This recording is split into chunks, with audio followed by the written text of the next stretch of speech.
Good morning student. कल हम भाषा के जो रूप होते हैं, भाषा व्यक्त करने के जो रूप होते हैं, मौखिक, लिखित और सांकेतिक भाषा, उनको जान चुके हैं। आज जो अपना चलेगा टॉपिक है, उसी टॉपिक के अंदर बोली, भाषा, मातृभाषा, राजभाषा में जो अंतर होता है, ठीक है। तो अपने केवल बोली और भाषा है, लेकिन सभी चीज़ों में अंतर जानना अनिवार्य है। तो बोली, भाषा, उसके बाद में व्याकरण और उसके बाद में अंतिम जो अपना रहेगा इस चैप्टर से, वो रहेगा लिपि। तो सबसे पहले हम जानते हैं भाषा और बोली के बारे में। सबसे पहले इनका अध्ययन करने से पहले हम इनके बारे में जानते हैं, हिंदी के बारे में जानते हैं। हिंदी जो भाषा है उसका जन्म कैसे हुआ, वो कहाँ से निकल के आई, कैसे हमारे सामने उसका रूप आया है। तो देखो, जब सबसे जो प्रथम भाषा थी वो संस्कृत है, और संस्कृत से जो दो रूप निकल के आए सामने, वैदिक संस्कृत और लौकिक संस्कृत। संस्कृत जो हमारी हिंदी की जननी है, जो हिंदी आज हमारे सामने है, वो सीधे सीधे हिंदी में नहीं आई है, वो विभिन्न चरणों से गुजरकर आज हमारे सामने आई है। तो उसके बारे में हम जानते हैं। तो संस्कृत के दो रूप थे, वैदिक संस्कृत और लौकिक संस्कृत। यानी आम बोलचाल की भाषा जो संस्कृत, जिसमें अन्य भाषाओं का प्रभाव भी देखने को मिलता है, वो है लौकिक भाषा, लौकिक संस्कृत, ठीक है। तो और है जो इसके दूसरा रूप है, मतलब वो है वैदिक संस्कृत, जिसमें वेद वगैरह, उपनिषद वगैरह आदि रचे गए थे। आरण्यक, ब्राह्मण संहिता वगैरह, ये सारे इस वैदिक संस्कृत में रचे गए थे। ये भाषा कठिन होने की वजह से ये आगे इसका विकास नहीं हुआ, ठीक है। तो ये वेद, उपनिषदों, संहिता, आरण्यक, ब्राह्मण, ठीक है, इस तरीके से इनमें ही रुक कर सीमित होकर रह गई।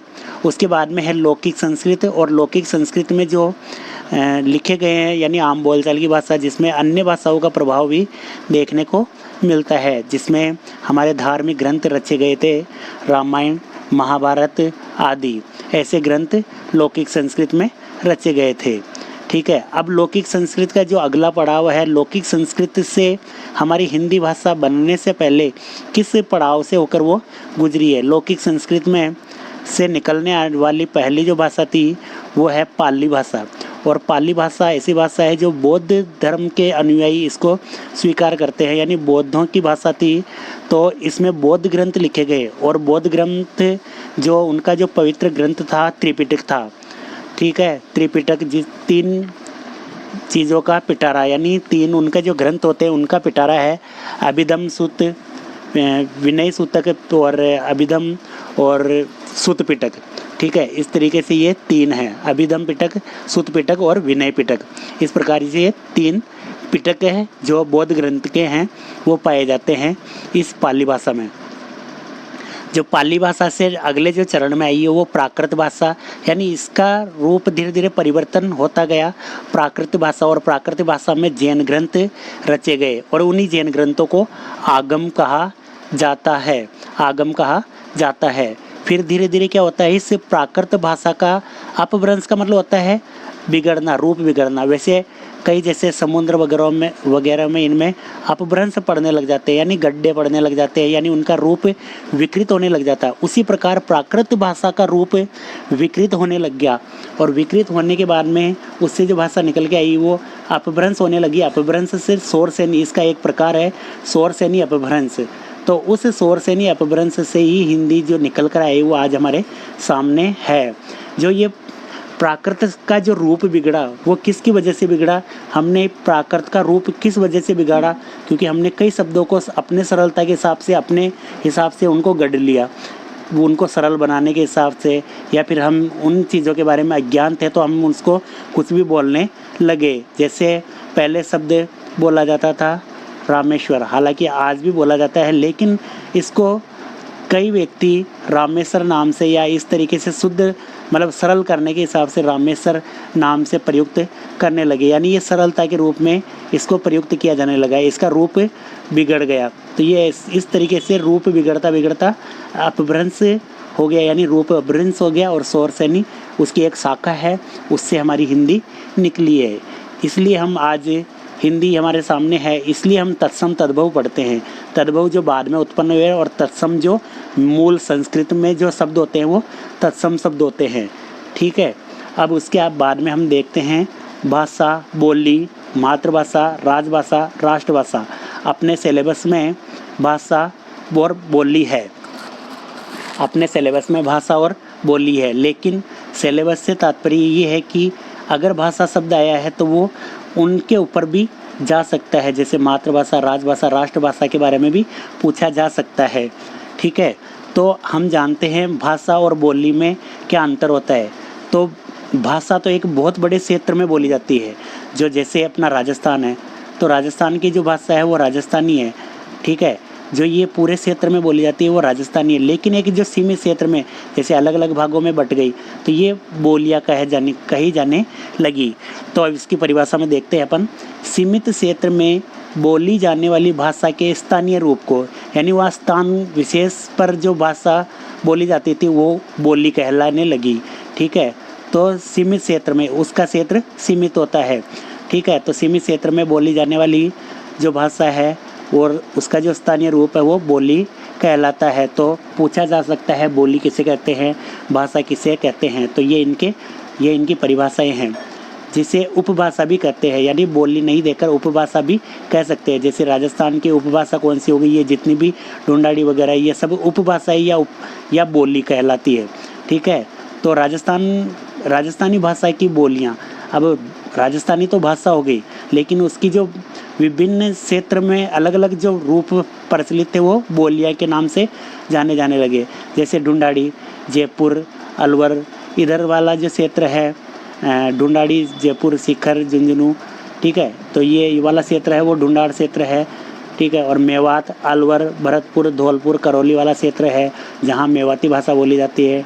ढूंढाड़ी, जयपुर, सीकर इधर इस साइड में, और मेवाड़ी जो उदयपुर, चित्तौड़गढ़, राजसमंद वगैरह में जो भाषा बोली जाती है वो मेवाड़ी भाषा है। और हाड़ौती जो 4 क्षेत्र होते हैं, कोटा, बूंदी, बारा, झालावाड़, जिनमें जो भाषाएं बोली जाती है, जो बोली जाती है वो हाड़ौती है।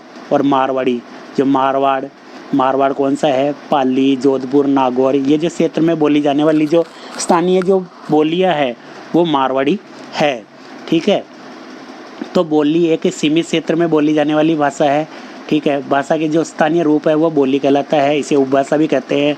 जबकि भाषा व्यापक क्षेत्र में बोली जाने वाली या व्यापक क्षेत्र में जो विचार विनिमय, विचारों को आदान प्रदान करने का जो माध्यम है वो भाषा कहलाता है।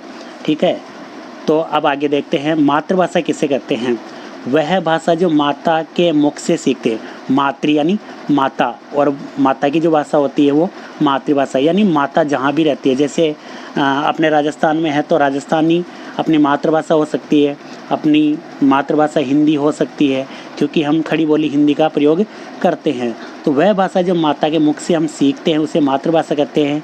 इस भाषा का विकास परिवार और समाज से होता है, यानी माता के मुख से जो प्रथम भाषा हम सीखते हैं वो मातृभाषा होती है। वो मातृभाषा कोई भी हो सकती है। ठीक है, तो इसका विकास हम बाद में धीरे धीरे जो और कई शब्दों को हम जानते हैं, परिवार से, समाज से, इन शब्दों को ग्रहण करते हैं। अब जो नेक्स्ट होती है राजभाषा, जैसे आज हमारी हिंदी है वो राजभाषा है, लेकिन कई अधिकांश व्यक्ति इसको राष्ट्रभाषा मानते हैं। राष्ट्रभाषा नहीं होकर ये राजभाषा है जो कि हमारे संविधान में स्वीकार की गई थी, और राजभाषा का दर्जा दिया गया था हमारी हिंदी को 14 सितंबर 1949 को, यानी 14 सितंबर 1949 को हमारी हिंदी को संविधान में राजभाषा का दर्जा दिया गया था। और संविधान में ही 22 भाषाओं को दर्जा दिया गया था, 22 भाषाओं को मान्यता प्रदान की गई थी। ठीक है, तो अब देखो राजभाषा किसी भी देश, राज्य, अब जो संविधान में शब्द प्रयोग होता है राज्य वो किसके लिए प्रयोग होता है, भारत के लिए प्रयोग होता है। भारत एक राज्यों का संघ होगा, इस तरीके से संविधान में बताई जाती है। तो राज्य, संविधान में जो राज्य लिखा होता है वो भारत के लिए होता है। तो किसी भी देश, राज्य अर्थात भारत के संविधान में उल्लेखित भाषा हो, हम परिभाषा पढ़ रहे हैं राजभाषा की, तो किसी भी देश, राज्य यानी भारत के संविधान में उल्लेखित भाषा हो तथा उस क्षेत्र के प्रशासन के कार्य की जो भाषा होती है, यानी उस क्षेत्र में जैसे अपने भारत क्षेत्र में प्रशासन की जो प्रशासनिक कार्य करने के लिए जो भाषा होती है, यानी सारा कार्य प्रशासन का जो सारा कार्य होता है वो हिंदी में होता है। तो हिंदी हमारी राजभाषा है, ठीक है। तो क्षेत्र के प्रशासन के कार्य की जो भाषा होती है उसे राष्ट्रभाषा कहते हैं। उसे क्या कहते हैं? राष्ट्रभाषा कहते हैं। अब जो है राजभाषा, उसके बारे में हम जान चुके हैं कि ये भाषा ऐसी भाषा है जो हमारे प्रशासनिक कार्यों को करती है, या प्रशासनिक जो कार्य होते हैं वो इसी भाषा से संभव होते हैं। तो शासन संचालन का कार्य राजभाषा में ही किया जाता है, जैसे अपनी जो हिंदी है वो राजभाषा है, ठीक है। अब है राष्ट्रभाषा। किसी राष्ट्र की संपूर्ण जनता या अधिकांश जनता, यानी संपूर्ण जनता, कोई ऐसी बोली नहीं है अपने भारत देश में जो किसी संपूर्ण राज्यों में या सभी जगह एक साथ इसी को बोली जाती है। लेकिन विशेषकर हम राष्ट्रभाषा हिंदी को दर्जा दे सकते हैं, क्योंकि हिंदी अधिकांशतः है या अधिकांश राज्यों में हिंदी बोली जाती है, लेकिन उसको राष्ट्रभाषा नहीं कह सकते। किसी राष्ट्र की संपूर्ण जनता या अधिकांश जनता द्वारा प्रयुक्त भाषा को राष्ट्रभाषा कहते हैं। हिंदी को अधिकांश लोग राष्ट्रभाषा मानते हैं, लेकिन हिंदी क्या है? अपनी राजभाषा है। अब जो हिंदी की जो बोलियां हैं वो पढ़ेंगे अपन नेक्स्ट वीडियो में। धन्यवाद।